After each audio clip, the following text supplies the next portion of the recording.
নমস্কার বন্ধুরা, সুনিতাস blog and কিচেনে আপনাদের স্বাগত জানাই। আজকে বড়া পাও দেখাবো।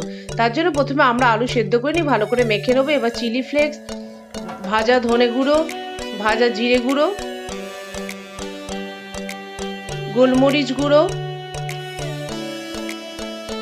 লঙ্কার গুঁড়ো, ধনেপাতা কুচি ও আমচুর পাউডার দিয়ে ও পরিমাণ মতো নুন দেবো। দিয়ে ভালো করে আমরা মিশ্রণটি মেখে নিয়ে বলের আকারে গড়ে নেবো।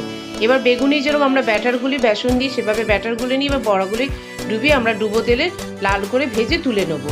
এবার ওই তেলে দিয়ে আমরা কাঁচা লঙ্কা ও কারি পাতা দিয়ে একটু ভেজে তুলে রাখবো।